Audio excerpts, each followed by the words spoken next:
कोई भी सपना साकार करने के लिए सबसे जरूरी है सही कोच का होना। चुनिए IIEL को और करे अपने इंग्लिश का सपना साकार। Dear students, Assalamu alaikum wa rahmatullahi wa barakatuh. Today I am going to teach you chapter number 73 and I request you that please listen to me carefully. So dear students, today we will study 73rd day of Muntakhab Angrezi Grammar Part 2 and in this video lecture we will study about the word have. So just I have taught you about the word be. इसके पहले सबक में यानी chapter number 72 के अंदर आप लोगों को जो है ना लफ्ज़ बी के इस्तेमालात को समझाया गया था और मुख्तलिफ़ तरीक़े से लफ्ज़ बी के यूज़ करने के तौर तरीक़े पर बहस की गई थी। और आज इंशाअल्लाह ताला हम लोग लफ्ज़ हैव के इस्तेमालात पर बहस करेंगे। क्या होता है लफ्ज़ have dear students? You know very well, have भी एक मेन वर्ब है, जैसे कि go, speak, write, read, take, give वगैरह मेन वर्ब है। उन्हीं की तरह हैव भी एक मेन वर्ब होता है। इसका एक मसदरी तर्जमा होता है बमाना पास रखना। ठीक है डियर स्टूडेंट्स, लफ्ज़ हैव का इस्तेमाल अगर इंग्लिश लैंग्वेज में देखें तो इसके भी 3 तरीके से इस्तेमाल है, बिल्कुल लफ्ज़ बी की तरह। जिस तरह लफ्ज़ बी कभी मेन वर्ब, कभी हेल्पिंग वर्ब, कभी सपोर्टिंग वर्ब के तौर पर जुमले में आता था, उसी तरह लफ्ज़ हैव भी कभी मेन वर्ब, कभी हेल्पिंग वर्ब, कभी सपोर्टिंग वर्ब के तौर पर जुमले में आएगा।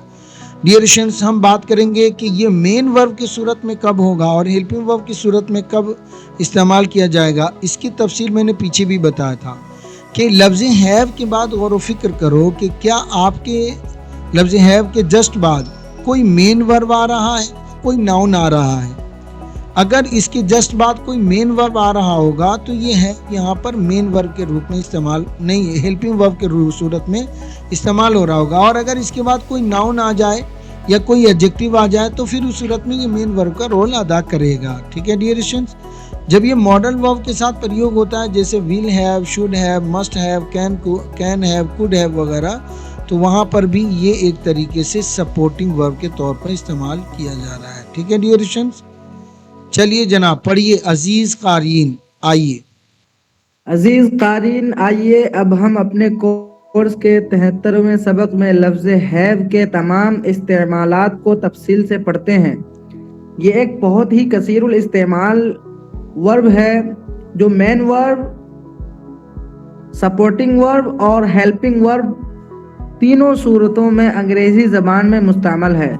इसको तफसील से समझने के लिए नीचे की इबारतों को बगौर पढ़िए। यहाँ पर आपको बताया गया है कि लफ्ज़ हैव बहुत ज़्यादा कसीरुल इस्तेमाल एक वर्ब है जिसे कभी हेल्पिंग वर्ब, कभी मेन वर्ब, कभी सपोर्टिंग वर्ब के तौर पर इस्तेमाल किया जाता है। Have as a main verb, have को अगर मेन वर्ब के तौर पर इस्तेमाल करें तो लगभग ये 50 माना में आता है। आप लफ्ज़ हैव के बाद जैसे जैसे आप ऑब्जेक्ट को चेंज कीजिएगा वैसे वैसे इसका माना कम्प्लीटली बदल जाएगा। तो ये डिपेंड करेगा इसका करेक्ट माना निकालने के लिए कि इसका ऑब्जेक्ट कैसा है। अगर लफ्ज़ हैव के बाद कोई भी खाने वाली अशिया आ जाए जैसे lunch, dinner, breakfast, have lunch, have dinner, have breakfast, तो जुमले के अंदर ये मेन वर्ब का किरदार अदा करता है। इसी तरीके से डियर स्टूडेंट्स, अगर लफ्ज़ हैव के बाद आप कोई भी पीने वाली अशिया लाते हैं जैसे कि कोई भी ड्रिंकेबल थिंग्स होती है जैसे कि जूस है, वाटर है, इसी तरीके से कह लीजिए डियर स्टूडेंट्स कोई भी कोल्ड ड्रिंक हो गया वगैरह, तो वहाँ पर ये किसका माना देगा? ड्रिंक का माना देगा। इसके अलावा और भी बहुत सारे मानी हैं जो इसके अंदर खुद मौजूद हैं, देखते जाइएगा। अंग्रेज़ी ज़ुबान में लफ्ज़ हैव जब मेन वर्ब के तौर पर मुस्तमल होता है तो उस वक्त भी ये कई मुख्तलिफ मानों में इस्तेमाल किया जाता है। जैसे कभी तो कोई चीज़ किसी के पास मौजूद हो, इस बात को जाहिर करने के लिए लफ्ज़ हैव को कीप और टॉक, टेक या पोजेस के मानों में इस्तेमाल किया जाता है जैसे डियर स्टूडेंट्स। और कभी कभी लफ्ज़ हैव ईट और ड्रिंक के माना में, पीने के माना में इस्तेमाल किया जाता है। तो कभी लफ्ज़ हैव कंपल्शन यानी मजबूरी, दबाव के माना में होने वाले, ठीक है ना, मजबूरी का माना पैदा करता है। ऑब्लिगेशन, फ़र्ज़, लुज़ूम, रिस्पॉन्सिबिलिटी के मफ़हूम को ज़ाहिर करने के लिए इस्तेमाल किया जाता है।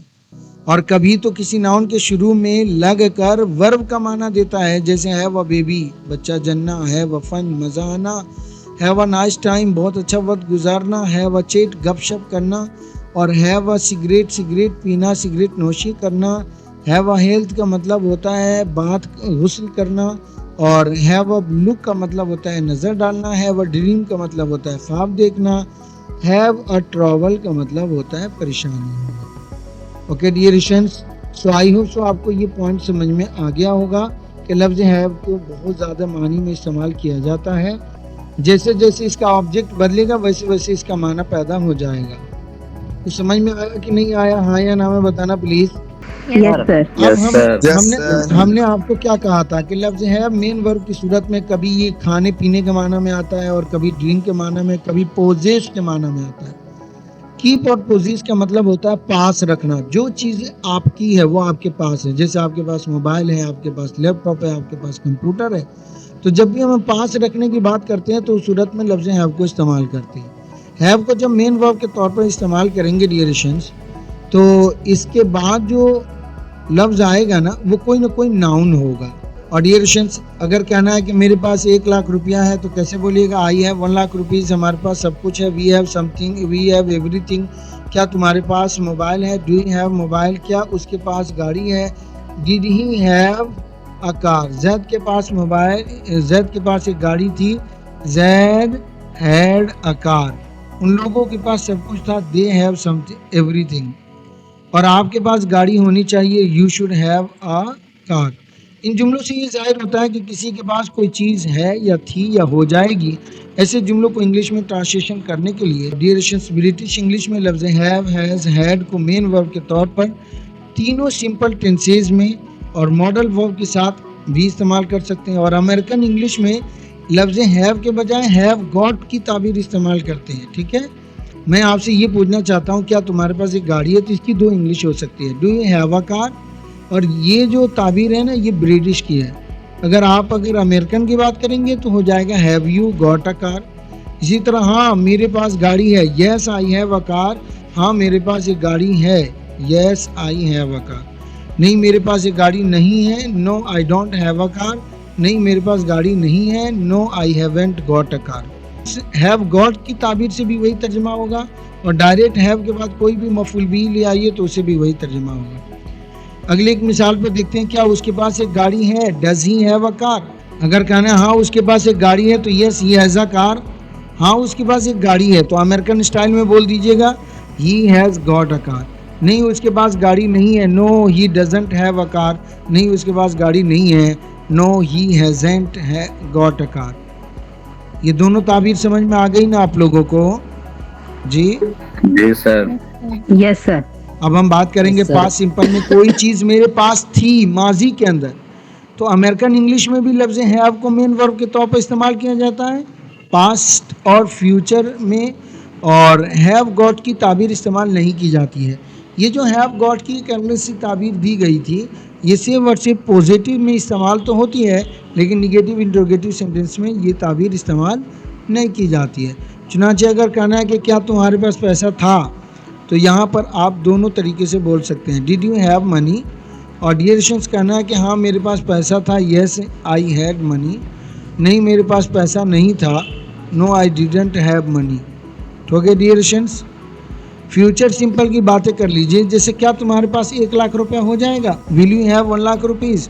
हाँ मेरे पास 1 लाख रुपया हो जाएगा, yes I will have 1 lakh rupees. नहीं मेरे पास 1 लाख रुपया नहीं हो पाएगा, no I won't have 1 lakh rupees. इस तरीके से बोल सकते हैं। जी कुछ समझ में आया आपको? यस। डियर स्टूडेंट्स, लफ्ज़ हैव को आप कैन, कुड, मे, माइट के साथ भी इस्तेमाल कर सकते हैं जब भी आप पास रखने की बात करते हैं। जैसे क्या तुम्हारे पास एक गाड़ी हो सकती है? Can you have a car. हाँ मेरे पास एक गाड़ी हो सकती है, yes I can have a car. नहीं मेरे पास एक गाड़ी नहीं हो सकती है, no I may not have a car. या बोलिएगा I might not have a car. Okay dear students, अगर आप शुड के साथ इस्तेमाल करना चाहें तो उसके साथ भी इस्तेमाल कर सकते हैं। क्या मेरे पास एक गाड़ी होनी चाहिए? Should I have a car. हाँ तुम्हारे पास एक गाड़ी होनी चाहिए, yes you should have a car. तुम्हारे पास एक गाड़ी ज़रूर होनी चाहिए, तो बोलेंगे you must have a car. तुम्हारे पास एक गाड़ी होनी चाहिए, you ought to have a car. Okay dear students, यहाँ पर आपने इसे इस्तेमाल करके देखा। इसी तरह हैव विद वांट, वांट के साथ भी आप इसे इस्तेमाल कर सकते हैं। जैसे अगर आपको ये कहना है कि do you want to have a car, क्या तुम ये गाड़ी रखना चाहते हो? Yes I want to have a car, हाँ मैं गाड़ी रखना चाहता हूँ। Dear students, yes I want to have a car, हाँ मैं गाड़ी रखना चाहता हूँ। No I don't want to have a car, नहीं मैं एक गाड़ी नहीं रखना चाहता हूँ। डियर स्टूडेंट्स, हैव से बने हुए बहुत से यहाँ पर अल्फाज दिए गए हैं, इसे आपको याद कर लेना चाहिए। लफ्ज़ हैव को मेन वर्ब के तौर पर ब्रिटिश इंग्लिश में ईट और खाने पीने के और ड्रिंक के पीने के माना में इस्तेमाल किया जाता है। अगर लफ्ज़ हैव के बाद कोई भी ईटेबल थिंग्स हो, यानी खाने वाली अशिया हो, जैसे कि सेब, केला, तो उस सूरत में ये क्या होता है? हैव जो है डियर स्टूडेंट्स एक तरीके से ईट का माना देता है। ठीक है, तो लफ्ज़ हैव ईट के माना में इस्तेमाल होता है। और अगर कोई भी ड्रिंकेबल कोई चीज़ पाई जाए, ठीक है, ड्रिंकेबल यानी पी जाने वाली अशिया हो, जैसे कि पानी, दूध वगैरह, तो लफ्ज़ हैव को ड्रिंक के माना में इस्तेमाल किया जाता है। आजकल मॉडर्न इंग्लिश में, ब्रिटिश इंग्लिश में लफ्ज़ हैव को इस माना में ज़्यादा इस्तेमाल होता है, तो अमेरिकन इंग्लिश में टेक के लफ्ज़ को ज़्यादा इस्तेमाल किया जाता है। जैसे डियर स्टूडेंट्स, प्रेजेंट कंटिन्यूअस का टेंस है, क्या आप नाश्ता कर रहे हैं? आर यू हैविंग ब्रेकफास्ट, हाँ मैं नाश्ता कर रहा हूँ। Yes I am having breakfast. नो मैं नाश्ता नहीं कर रहा हूँ। No I am not having breakfast. Dear students, अगर पास्ट सिंपल की बातें करें तो क्या वो शराब पीता है? डज ही हैव वाइन, हाँ वो शराब पीता है। येस ही हैज़ वाइन, नहीं वो शराब नहीं पीता है। No he doesn't have wine. Dear students, present perfect के अंदर देखिएगा क्या कुछ लिखा हुआ है। क्या आपने लंच किया है? हैव यू हैड लंच, हाँ मैंने लंच किया है। Yes I have had lunch, नहीं मैंने लंच नहीं किया है। No I haven't had lunch. Future के बारे में बातचीत करने के लिए कि क्या आप खाने में कुछ लेंगे? Will you have something to eat, हाँ मैं एक गिलास पानी लूँगा। Yes I will have a glass of water, शुक्रिया मैं कुछ नहीं लूँगा। No thanks I won't have anything. Dear students, अगर पास्ट सिंपल की बात हो तो आप कह सकते हैं आपने रात के खाने में क्या लिया था? What did you have for dinner? मैंने 2 रोटी और कुछ चावल लिया था। I had 2 breads and some rice। यहाँ पर आप would like के बाद प्लस है प्लस verb का फर्स्ट फॉर्म प्रयोग कर सकते हैं। जैसे क्या आप एक कप चाय लेना पसंद करेंगे? Would you like to have a cup of tea? हाँ मैं एक कप चाय पीना चाहता हूँ। Yes I would like to have a cup of tea। नहीं शुक्रिया कुछ नहीं पीना चाहता हूँ। No thanks I don't like to have anything. लफ्ज़ हैव को आप मॉडल वर्ब के साथ भी खाने पीने के माना में इस्तेमाल कर सकते हैं। जैसे कि क्या आप 1 किलो बिरयानी खा सकते हैं? Can you have 1 kg biryani, नहीं मैं 1 किलो बिरयानी नहीं खा सकता हूँ। No I can't have 1 kg biryani, लेकिन मैं 1 किलो बिरयानी खा सकता था। But I could have 1 kg biryani. तो जो चाहूँगा अगली मिसाल में क्या जा रहा है कि क्या मुझे 1 गिलास दूध पीना चाहिए? Should I have 1 glass of milk, हाँ आपको 1 गिलास दूध लेना चाहिए या पीना चाहिए। Yes you should have a glass of milk. न सिर्फ आपको 1 गिलास दूध ही लेना चाहिए बल्कि 1 गिलास जूस भी लेना चाहिए। तो बोलिएगा not you should only have a glass of milk but you must have glass of juice also. So dear students, यहाँ पर देखेंगे क्या आप दुबई में पिज़्ज़ा खाया करते थे? Would you like to have pizza in Dubai, हाँ मैं दुबई में पिज़्ज़ा खाया करता था। Yes I would have eat pizza in Dubai, नहीं मैं दुबई में पिज़्ज़ा नहीं खाया करता था। No I would not have pizza in Dubai. Dear students, have has had as a helping verb और द सपोर्टिंग वर्ब। लफ्ज़ हैव और हैज़ और हैड को अगर हेल्पिंग वर्ब के तौर पर देखा जाए तो जितने भी परफेक्ट के क्लासेज हैं, चाहे वो प्रेजेंट परफेक्ट हो, पास्ट परफेक्ट हो, फ्यूचर परफेक्ट हो, वहाँ पर ये हैव जो है ना एक तरीके से किसके तौर पर इस्तेमाल किया जाता है बताइए डियर स्टूडेंट्स? हेल्पिंग वर्ब के रूप में इस्तेमाल किया जाता है। अगर किसी मॉडल वर्ब के साथ लगकर आता है तो फिर उस सूरत में सपोर्टिंग वर्ब के तौर पर इस्तेमाल किया जाता है। जैसे अंग्रेज़ी ज़बान में लफ्ज़ हैव, हैज़ और हैड हेल्पिंग वर्ब के तौर पर कसीर इस्तेमाल है। जब लफ्ज़ हैव, हैज़, हैड के बाद कोई भी मेन वर्ब आता है तो उस वक्त ये हेल्पिंग वर्ब तस्वुर किया जाता है और जुमले में इसका कोई तर्जमा नहीं होता है। उमूमन हेल्पिंग वर्ब के तौर पर परफेक्ट टेंस में और मॉडल वर्ब के साथ सपोर्टिंग वर्ब के तौर पर पास्ट का मफहूम जाहिर करने के लिए इस्तेमाल किया जाता है। याद रहे कि सपोर्टिंग वर्ब के तौर पर सिर्फ हैव आता है, हैज़ और हैड नहीं आता है। हैव इन प्रेजेंट परफेक्ट, मैंने बताया ना आपको, प्रेजेंट परफेक्ट में भी आ जाएगा, पास्ट परफेक्ट में भी आ जाएगा, फ्यूचर परफेक्ट में भी आ जाएगा। क्या आप अभी आए हैं? Have you come, have you just come? हाँ मैं अभी अभी आया हूँ। Yes I have just come. नहीं मैं अभी नहीं आया हूँ। No I have not just come. क्या उसने आपको पैसा दिया है? Has he given you money? हाँ उसने मुझे पैसा दिया है। Yes he has given me money. नहीं उसने मुझे पैसा नहीं दिया है। No he has not given me money. इसको आप चाहें तो पढ़ भी सकते हैं, लेकिन मैं जल्दी जल्दी से पढ़ रहा हूँ। Have in past perfect, have जब पास्ट परफेक्ट में जाता है ना तो वो हैड बन जाता है। जैसे क्या वो मर गया था? Had he died. हाँ वो मर गया था। Yes he had died. नहीं वो नहीं मरा हुआ था। No he had not died. Have जब फ्यूचर परफेक्ट में जाता है ना तो इसके साथ विल लगेगा। जैसे क्या वो लोग पहुंच चुके होंगे? Will they have reached? हाँ वो लोग पहुंच चुके होंगे। Yes they will have reached. नहीं वे लोग नहीं पहुंच चुके होंगे। No they will not have reached. Have in perfect continuous tense, लफ्ज़ हैव का इस्तेमाल परफेक्ट कंटिन्यूअस टेंस के अंदर देखिएगा। क्या आप 2011 से पढ़ा रहे हैं या थे? Have you been teaching since 2011? यहाँ पर अगर मैं हैड से बनाना चाहूँ तो ऐसे भी बोल सकता हूँ। Yes sorry had you been teaching since 2011? हाँ मैं 2011 से पढ़ा रहा हूँ। यथा yes I have been teaching since 2011। Yes I had been teaching since 2011। नहीं मैं 2011 से नहीं पढ़ा रहा हूँ। No I haven't been teaching since 2011। No I hadn't been teaching since 2011। तो चाहे आप हैव को यूज़ कीजिए या हैड को यूज़ कीजिए, दोनों कर सकते हैं।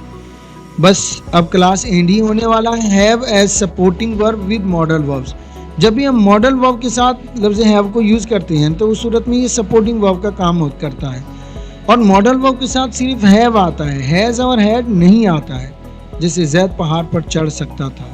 Zaid could have climbed the mountain. तुम्हें कुछ खा लेना चाहिए। You should have had something. यहाँ पर ये जो हैड है ना वो खाने पीने के माना में आया है। मुझे मालूम होता तो मैं आ गया होता। ओके डियर स्टूडेंट्स, कैसे बोलते हैं? If I had known I would come. उसे अब तक ज़रूर आ जाना चाहिए, ये छूट गया है। He must have come till now. अगर मुझे मालूम होता तो मैं आ गया होता। If I had known I would have come. Dear students, अब यहाँ पर हैव से रिलेटेड बहुत सारे जुमले दिए गए हैं जिसको अपनी ट्रांसलेशन वाली कॉपी में लिखना है और फिर उसकी अंग्रेज़ी बनाना है। और यहाँ पर कुरान और जदीद साइंस से रिलेटेड एक उर्दू का मजमून है, इसे पढ़िए और कोशिश कीजिए अंग्रेज़ी में तर्जमा करने का। नहीं होता है तो कोई दिक्कत नहीं। नीचे the Quran in modern science के मौजू पर एक इंग्लिश का भी मजमून है, उसे भी आपको हल करना है। और talking at the receptionist for admission, admission के लिए अगर आप मेरे पास आए हैं और मैं एक रिसेप्शनिस्ट हूँ तो मेरे साथ आपकी किस तरह की गुफ्तगू होगी वो यहाँ पर जिक्र है। आप बोलेंगे एक्सक्यूज़ मी सर, मे आई कम इन? मैं बोलता हूँ yes you come in please, आप अंदर आ जाइए। एंड प्लीज़ बी सीटेड, तशरीफ़ रखिए। How may I help you, मैं आपकी क्या खिदमत कर सकता हूँ? तब आप कहने लगे actually sir I have seen your advertising for English speaking course. मैंने इंग्लिश स्पीकिंग कोर्स के लिए आपके एडवर्टाइजिंग को देखा है। रिसेप्शनिस्ट कहता है that's okay, we are going to start 3 new batches of English speaking course. English speaking course के 3 नई बैचेज मैं शुरू करने जा रहा हूँ। फिर आप वहाँ से पूछते हैं कि can you give me some more information about the course, क्या आप मुझे कोर्स के बारे में कुछ ज़्यादा जानकारी दे सकते हैं? मैंने कहा येस ऑफ कोर्स। कहते हैं कि this course is prepared specially for learning English language. अंग्रेज़ी ज़ुबान सीखने वाले तलबा के लिए ख़ास तौर पर यह कोर्स बनाया गया है। आफ्टर कंप्लीटिंग दिस कोर्स, इस कोर्स को करने के बाद you will be a great speaker, आप एक अच्छी स्पीकर बन जाएंगे। राइटर, एक अच्छे से राइटर बन जाएंगे। एंड रीडर, और एक अच्छा रीडर बन जाइएगा। आप कहते हैं well what is the course term, course का टर्म कंडीशन क्या है? तो बोलते this course will continue till 90 days when it start, कि ये 90 दिनों तक चलेगा जब ये शुरू होगा। आप सवाल करते हैं good, how much time do you spend every day for teaching, teaching के लिए कितना समय रोज़ाना आप लगाएंगे? कहते हैं कि you will have to come every day for 1 hour, 1 घंटे के लिए आपको आना पड़ेगा। What is your batch time, sir आपका बैच टाइम क्या है? First batch is going to start at 11:30, पहला बैच जो है ना वो 11:30 बजे, दूसरा 3:30 3:30 बजे एंड तीसरा 5:30 5:30 बजे शुरू होने जा रहा है। सो डियर स्टूडेंट्स, यहाँ पर एक सिंपल सा आप क्वेश्चन करते हैं, can you tell me something about fee structure, क्या आप फीस के बारे में कुछ बता सकते हैं? Of course you will have to pay RS 2500 rupees for complete course plus 100 rupees for admission fees. हाँ, आपसे 2500 रुपया लिया जाएगा मुकम्मल कोर्स का और 100 रुपया लिया जाएगा डियर स्टूडेंट्स किसके लिए? एडमिशन फीस के तौर पर। अभी भी आगे भी है, आप इसे मुताला करिए और इस तरीके से ये चैप्टर पूरा हुआ dear students. It's enough for today, have a nice time, nice to meet you, see you again.